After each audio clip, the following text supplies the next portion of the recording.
Welcome to our science classroom.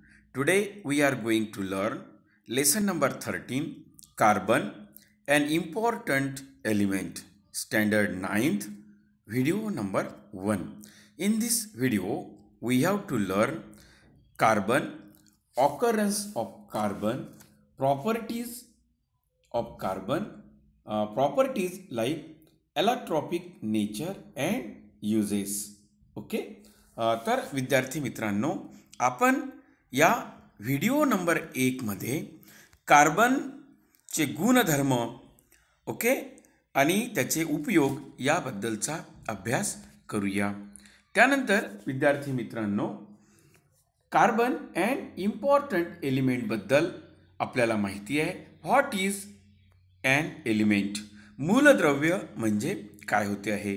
मूलद्रव्यामध्ये एकाच प्रकारचं घटक असतो आहे. जसं हायड्रोजन असेल, हायड्रोजन हे एक मूलद्रव्य आहे, कार्बन हे एक मूलद्रव्य आहे, सल्फर हे मूलद्रव्य आहे.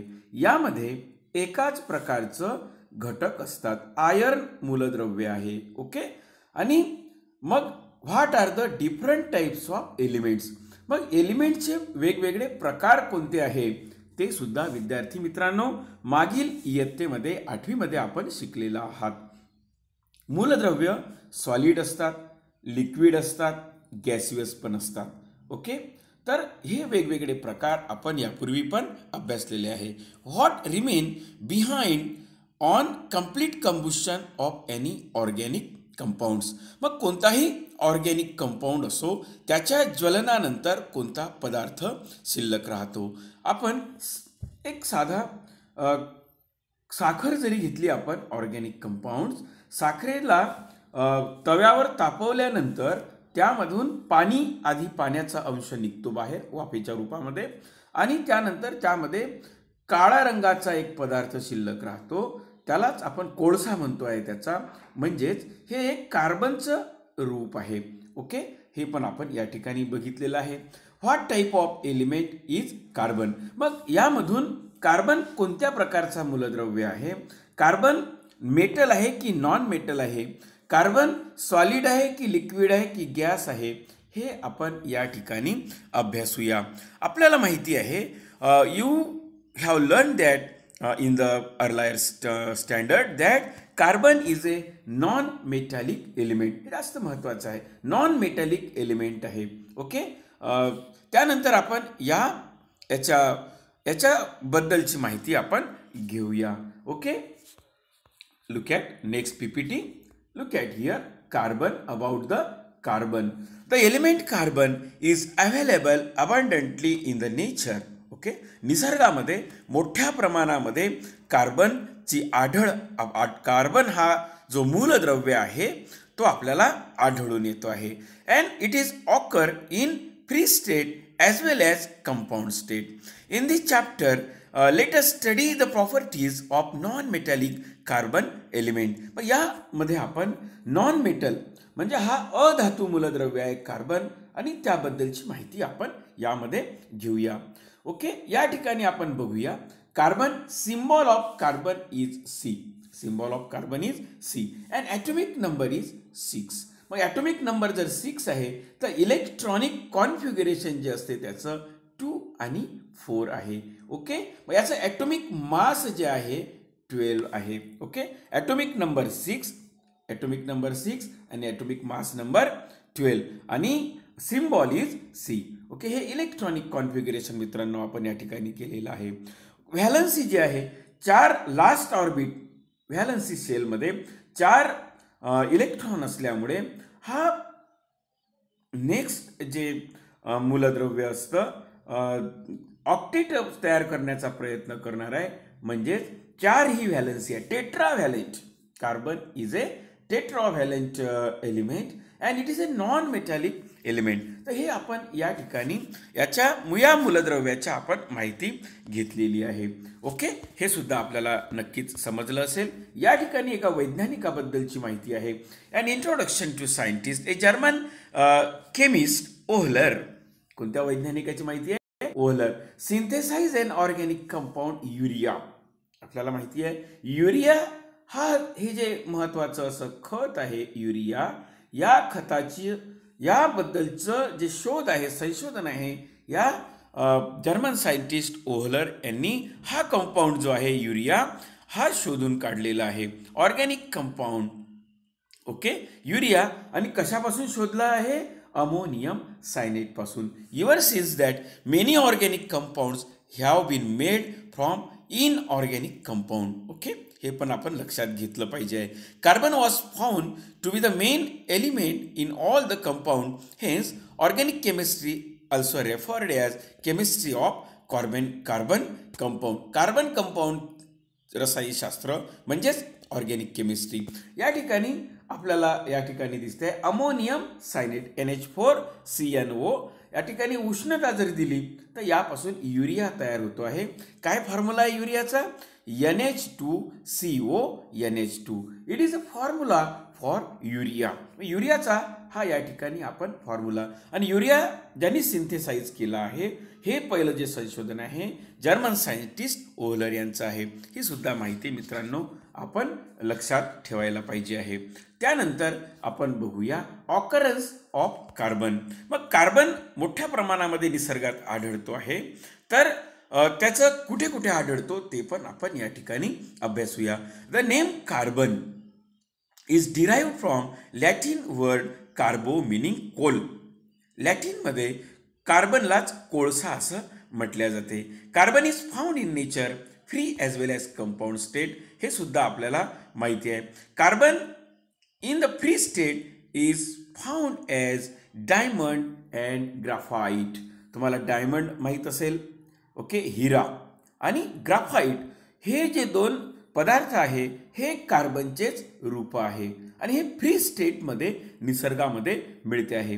अँड द कंबाईन स्टेट म्हणजे कंबाईन स्टेट कार्बन डायऑक्साईड आपल्या सर्वांना माहिती आहे CO2 कार्बन डायऑक्साईड कार्बोनेटच्या स्वरूपामध्ये, जसं कॅल्शियम कार्बोनेट असेल, ओके, मार्बल आहे, चुनखडी आहे, कॅल्शियम कार्बोनेट आहे, कॅलॅमाइट आहे. तर ह्या वेगवेगळ्या स्वरूपामध्ये झिंक कार्बोनेटमध्ये फॉसिल फ्युएल आहे, कोल दगडी कोळसा आहे, पेट्रोलियम आहे, नॅचरल गॅस आहे, carbonaceous nutrient, carbohydrates, proteins, fats हे जे आपण अन्न घेतो आहे यामध्ये सुद्धा कार्बन हा मुख्य घटक असतो आहे. नॅचरल फायबर कॉटन आहे, कापूस, ऊल, सिल्क यामध्ये पण कार्बन हा मुख्य घटक असतो आहे. इन द अर्थ क्रस्ट आपल्या पृथ्वीच्या पोटामध्ये carbon is present to the extent of about approximately 0.27% in the form of carbonate, coal, petroleum, okay, या स्वरूपामध्ये. आणि ॲटमॉस्फिअरमध्ये the proportion of carbon in the form of carbon dioxide is approximately 0.033% carbon dioxide आहे. हे सुद्धा आपल्याला माहिती आहे, ओके. आणि some type of plants which grow on ocean floor convert carbon in marine water into calcium carbonate. काही ज्या समुद्रामधले ज्या काही वनस्पती आहे त्या ज्या समुद्राच्या वर तरंगतात, तवंग ज्याला म्हणतो आपण, ते कार्बनचं रूपांतर कॅल्शियम कार्बोनेटमध्ये करते आहे. ही सुद्धा महत्त्वपूर्ण माहिती आपण समजून घेतलेली आहे, ओके. त्यानंतर मित्रांनो आपण प्रॉपर्टीज ऑफ कार्बन, कार्बनचं गुणधर्म आपण या ठिकाणी अभ्यासूया. ॲलोट्रॉपिक नेचर, ॲलोट्रॉपिक फॉर्म्स ज्याला म्हणतोय आपण, वेगवेगळ्या स्वरूपामध्ये. कार्बन एकच आहे, त्याचे सिम्बॉल पण सीच आहे, कार्बन सिम्बॉल C आहे, पण तो वेगवेगळ्या स्वरूपामध्ये सापडतो आहे, त्याला ॲलोट्रॉपी म्हणतोय आपण. ॲलोट्रॉपिक म्हणजे काय? What is mean by allotropy? Some element occur in nature is more than one form. एकापेक्षा जास्त रूपामध्ये आढळणारे जे पदार्थ असतात, एलिमेंट असतात, मूलद्रव्य असतात, त्यांना ॲलोट्रॉपी म्हणतात.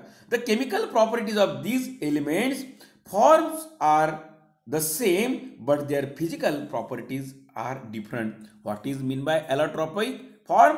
Allotropic form म्हणजे ज्यांचं केमिकल प्रॉपर्टी सारखीच आहे पण त्यांची फिजिकल प्रॉपर्टी जी आहे, दिसण्याचं जे स्वरूप आहे ते भिन्न असते. जसं ग्राफाईट आहे, कोळसा आहे, हिरा आहे, दिसण्यासाठी वेगळे आहे पण chemically they are same, they are similar. म्हणजेच ॲलोट्रॉपिक फॉर्म म्हणजे काय होते? Element having element having same chemical properties but different physical properties. Same chemical properties but different physical properties are known as allotropic forms. Okay, this property of element is known as allotropy. Like carbon प्रमाणेच sulphur आहे, phosphorus आहे, ते सुद्धा allotropic form दर्शवितो. मग कोणता आहे? याचे दोन प्रकार आहेत, क्रिस्टलाइन फॉर्म्स आणि अमॉर्फस फॉर्म. सुरुवातीला आपण क्रिस्टलाइन फॉर्म्स बद्दलची माहिती घेऊया. Crystalline form has a regular and definite arrangement. Regular आणि डिफाइनाइट निश्चित असं त्यांची अरेंजमेंट असतात.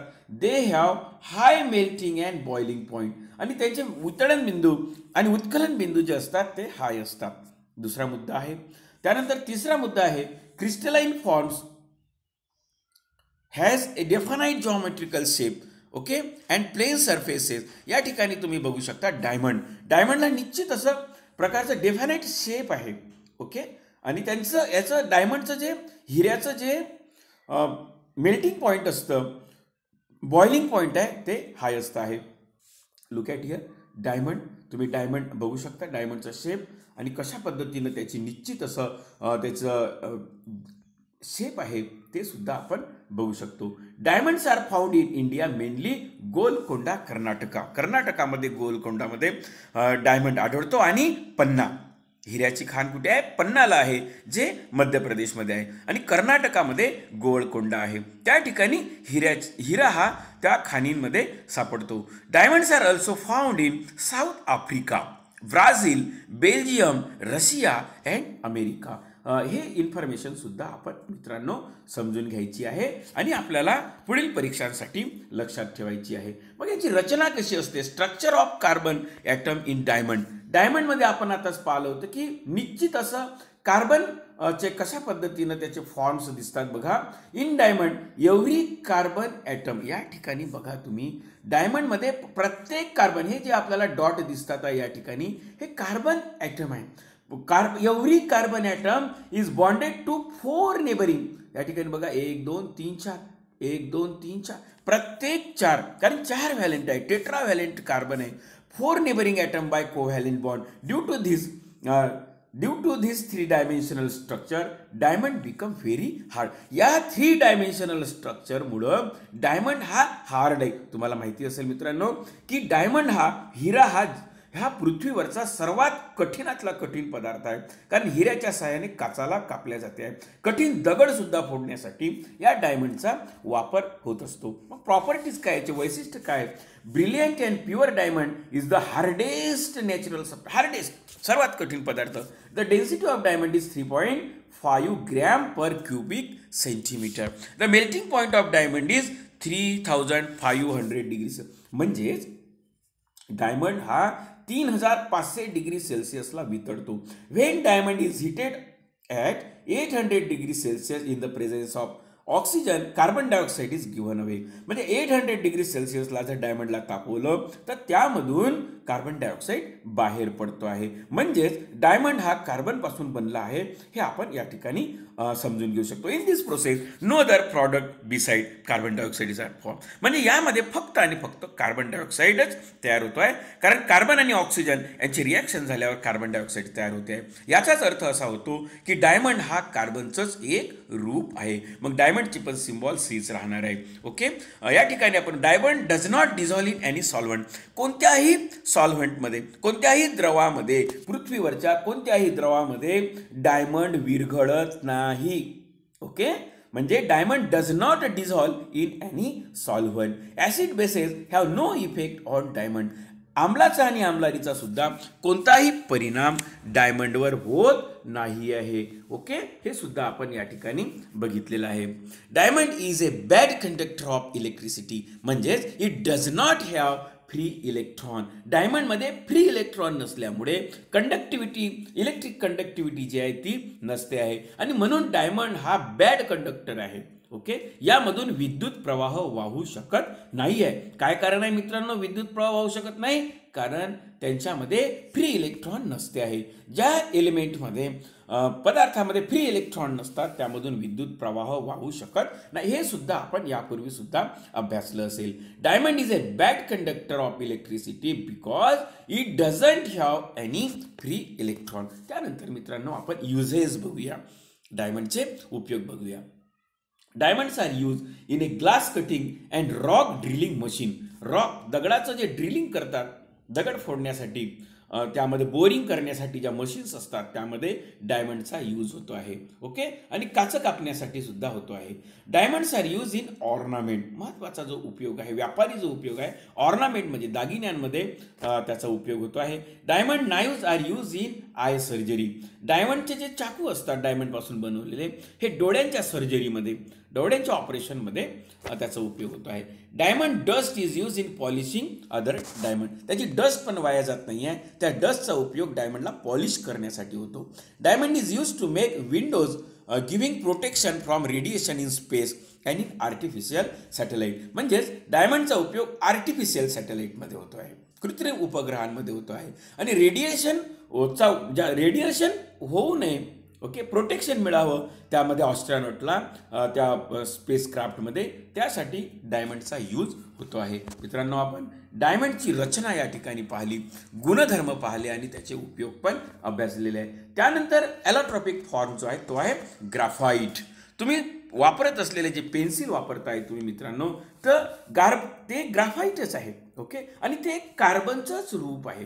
ग्राफाईट म्हणजे कार्बनच आहे, त्याची पण सिम्बॉल सीच राहणार आहे. Graphite is found in nature in the state in रशियामध्ये मोठ्या प्रमाणात ग्राफाईट सापडते आहे. न्यूझीलँडमध्ये सापडते आहे, अमेरिकामध्ये सापडते आहे आणि भारतात पण ग्राफाईट आढळतं आहे. The lead use in pencil. आपण पेन्सिलमध्ये, माझ्याकडे पण ही पेन्सिल आहे, पेन्सिलमध्ये जे लीड आपण या ठिकाणी यूज करतो आहे हे ग्राफाईट पासून बनलेलं असतं आहे. हे सुद्धा आपण लक्षात घेतलं पाहिजे. Okay, made by the mixing graphite with clay. माती पण असतं त्यामध्ये. The process was discovered by Nicolas Jacques in 1795 मध्ये. स्ट्रक्चर आहे every carbon atom in graphite. बघा आपण मगाशी डायमंडचं बघितलं होतं, यामध्ये ग्राफाईटमध्ये पहा कार्बन ॲटम बॉन्डेड. या ठिकाणी बघा प्रत्येक ग्राफाईट ॲटम जो दिसतो आपल्याला त्याचं बॉन्डिंग कशाशी झालं आहे ते पण आपण या ठिकाणी बघू शकतो आहे. Carbon atom in each way that hexagonal layer. या ठिकाणी हेक्झागोनल लेअर तयार झालेला आहे. हेक्झागोन 6 लेअर अशा पद्धतीनं तयार झालेलं आहे. ओके, या पद्धतीचे लेयर्स आपल्याला या स्ट्रक्चरमध्ये आपण बघतो आहे. हे जे डॉट दिसत आहेत ना मित्रांनो, हे कार्बन ॲटम आहे. Okay, every carbon atom in graphite is bonded to 3 other carbon atom in such way that hexagonal layer structure is formed. A graphite crystal is made up of many sheets or layers of carbon atom.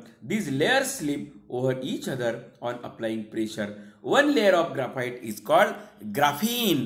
Okay, हे सुद्धा आपण या ठिकाणी लक्षात घ्यायचं आहे. Graphite कच्च्या स्वरूपात असं असतं आणि मग तो पेन्सिलमध्ये आपण कशा पद्धतीने यूज करतो ते सुद्धा मित्रांनो आपण अभ्यासतो आहे. ग्राफाईटचा उपयोग ह्या इलेक्ट्रिक जो बल्ब लावण्यासाठी वापरण्यात येणारा जो सेल असतो आहे त्याला ड्राय सेल म्हणतो आपण. या ड्राय सेलमध्ये इलेक्ट्रोड म्हणून सुद्धा यूज होतो आहे. ओके, इलेक्ट्रोड आपण या ठिकाणी पेन्सिलचे 2 टोक आपल्याला दिसते आहे. म्हणजे या पेन्सिलचे 2 टोक जर लावले आहे तर बल्ब काय होणार आहे, या ठिकाणी ग्लो होणार आहे, लाईट लागणार आहे. याचं कारण आहे हा पेन्सिलमध्ये यूज होणारा जो ग्राफाईट आहे हे गुड कंडक्टर ऑफ इलेक्ट्रिसिटी आहे. हे या ठिकाणी आपण अभ्यासतो आहे. प्रॉपर्टीज पाहूया. Graphite found in nature as black, soft and brittle, slippery. Inside each layer of graphite free electrons. आणि ग्राफाईटमधून इलेक्ट्रिसिटी का वाहते तर त्यांच्यामध्ये फ्री इलेक्ट्रॉन्स असतं आहे. Move continuously within the entire graphite. That is why graphite is a good conductor of electricity. Graphite good conductor of electricity आहे कारण त्यांच्या लेअरमध्ये फ्री इलेक्ट्रॉन्स असतात आणि हे फ्री इलेक्ट्रॉन मुव्हिंग करतात आहे आणि फ्री इलेक्ट्रॉनच्या मुव्हिंगमुळं इलेक्ट्रिसिटी कंडक्ट होते आहे आणि म्हणून graphite is a good conductor. Diamond bad conductor आहे, त्याचाच आपण स्वरूप पाहतोय. ग्राफाईट आहे हे गुड कंडक्टर आहे. Due to the layer structure graphite can be use writing on paper. Layer structure असल्यामुळे लिहिण्यासाठी सॉफ्ट होत असल्यामुळे ग्राफाईटचा वापर आपण लिहिण्यासाठी करतो आहे. The density of graphite is 1.9 to 2.3 gram per cubic centimetre. Graphite does not dissolve in most solvent. अनेक सॉल्व्हंटमध्ये पेन्सिल मधलं जे ग्राफाईट आहे ते डिझॉल्व होत नाहीये. मग युजेस काय आहे? Graphite is using making lubricant. म्हणजे जसं ऑइल वापरतो आहे आपण सायकलमध्ये, गाडीमध्ये जसं ऑइल वापरतो आहे, ग्रीस वापरतो आहे, त्याच पद्धतीनं ग्राफाईट हे लुब्रिकंट म्हणून काही इंडस्ट्रीमध्ये त्याचा यूज होतो आहे. Graphite is making carbon electrode बनत आहे. जसं इलेक्ट्रोड्स असतात बॅटरीमध्ये, ते इलेक्ट्रोड ग्राफाईटपासून बनतात. Graphite is use in pencil for writing. Graphite is use in paint and polish बनवण्यासाठी होतो. Graphite is use in arc lamp and gives very bright light. म्हणजे अशा पद्धतीनं आपण ग्राफाईटचा उपयोग कसा होतो ते सुद्धा मित्रांनो आपण अभ्यासलेलं आहे. त्यानंतर नेक्स्ट आपण या ठिकाणी युजेस ऑफ ग्राफाईट बघितल्यानंतर फुलेरिन्स आहे. तिसरं जे आपण या ठिकाणी ग्राफाईटचे जे 3 हे पाहिलेले होते ॲलोट्रॉपिक फॉर्म. तिसरा फॉर्म्स आहे fullerenes. And allotropic form of carbon is rarely found in nature. Okay, it is found in soot और interstellar space. The first example of fullerenes is Buckminster fullerenes. Carbon 60 ज्याला म्हटलं जाते, कार्बन 60, कार्बन 60. ओके, त्याला fullerenes म्हटलं जाते, Buckminster Fuller. This allotrope of carbon is name fullerenes after architect Richard Buckminster Fuller become the structure. यांनी हे structure बनवलं आहे, resemble the structure of geodesic dome like structure पाहिलेलं आहे. Harold Kroto, Robert Curl and Richard Smalley were given the Nobel prize in chemistry in 1996 for the discovery of this carbon allotrope. हा जो फुलेरिन्स नावाचा जो allotrope आहे carbon 60 याच्या डिस्कवरीसाठी या तिघांना Harold Kroto, Robert Curl, Richard Smalley यांना नोबेल प्राइज मिळाला आहे 1996 केमिस्ट्रीसाठी आहे. Okay, carbon 60, carbon 70, carbon 76, carbon 82 and carbon 86 are the examples of fullerenes. These molecules occur in small numbers in soot. जे बारीक पार्टिकल्स असतात, दिव्याच्या वरची सूट असते, त्यामध्ये हे बकमिनिस्टरचं स्ट्रक्चर आपण या ठिकाणी पाहिलं आहे. बकी बॉल ज्याला म्हणतो आपण. कार्बनचे हे नॅनो ट्यूब्स आहे. अशा पद्धतीनं हेक्झागोनल स्ट्रक्चर आपल्याला यामध्ये दिसून येते आहे. ओके, हे सुद्धा आपण मित्रांनो अभ्यासलेलं आहे. प्रॉपर्टीज अँड युजेस बद्दल आपण या ठिकाणी बघूया. फुलेरिन्स चे प्रॉपर्टीज आहे found in the form of bucky ball and Bucky tubes. There are 30 to 900 carbon atom in the molecule of fullerenes. Fullerenes are soluble in organic solvent जसं कार्बन डायसल्फाइड आहे, chlorobenzene मध्ये ते डिझॉल्व होते आहे. Fullerenes are use in insulator, use as a insulator म्हणून use होत आहे. Fullerenes are use as a catalyst in water purification at certain temperature. Fullerenes exhibit super conductivity. यासाठी नवीन या तंत्रज्ञानामध्ये फुलेरिन्सचा मोठ्या प्रमाणामध्ये उपयोग होत आहे. त्यानंतर मित्रांनो आपण या ठिकाणी बघूया नॉन क्रिस्टलाइन. म्हणजेच आपण क्रिस्टलाइनचा अभ्यास केला आहे, क्रिस्टलाइन फॉर्म्स ऑफ कार्बनचा. नॉन क्रिस्टलाइन म्हणजेच amorphous form of carbon. The arrangement of carbon atom in this form is not regular. या स्वरूपामध्ये रेग्युलर त्यांचा शेप नसतो आहे. जसं कोक आहे, कोल आहे, are the non crystalline forms of carbon. हे नॉन क्रिस्टलाइन फॉर्म्स आहे, म्हणजेच ॲमॉर्फस फॉर्म्स आहे. कोल आहे, कोळसा, दगडी कोळसा आहे, तो फॉसिल आहे. ओके, जीवाश्म इंधन म्हणून त्याचा उपयोग करतो आपण. Coal is a fossil fuel. It contain carbon, hydrogen and oxygen. It also contain nitrogen, phosphorus and sulphur. It occurs in the solid state. It is 4 type. 4 प्रकारचे कोळसा आहे. दगडी कोळसा, पीट आहे, लिग्नाईट आहे, बिटुमिनस आहे, अँथ्रासाइट आहे आणि कोक आहे. कोक हा पण कोळसा आहे, अँथ्रासाइट पण दगडी कोळसा आहे, बिटुमिनस कोल आहे, लिग्नाईट आहे आणि पीट आहे. 4 जे आहेत ते फॉसिल फ्युएल आहे. ओके, आणि कोक जो आहे तो लाकडापासून अपूर्ण ज्वलनामध्ये बनवला जातो. बघू आपण या ठिकाणी पीठ या ठिकाणी बघा. पीठचं चित्र पण आपल्याला बघता येते.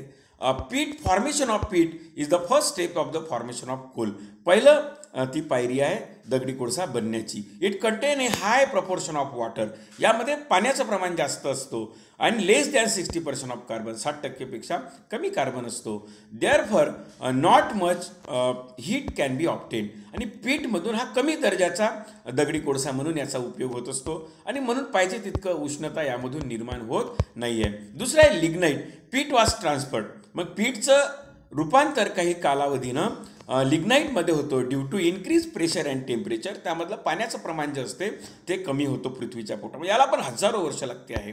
It content 60 to 70% of carbon. आणि लिग्नाईटमध्ये 60 ते 70% कार्बन असतो आहे. आणि हा second step of formation of coal हा अशा पद्धतीचा असतो. पीठ पहा प्राथमिक आहे ती अवस्था, त्यानंतर लिग्नाईट आहे, त्यानंतरचं बिटुमिनस कोल आहे. Bituminous coal was form as the third step of formation of coal. जेव्हा दगडी कोळसा जमिनीत पोटामध्ये तयार झालेला आहे पृथ्वीच्या, कशा पद्धतीनं दगडी कोळशाच्या स्टेजेस होत गेलेले आहे. पीठपासून लिग्नाईट, लिग्नाईटपासून बिटुमिनस, आणि बिटुमिनस जो दगडी कोळसा आहे यामध्ये 70 ते 90% कार्बन असतो आहे. बघा बिटुमिनस कोळसासारखा आपल्याला दिसतो आहे.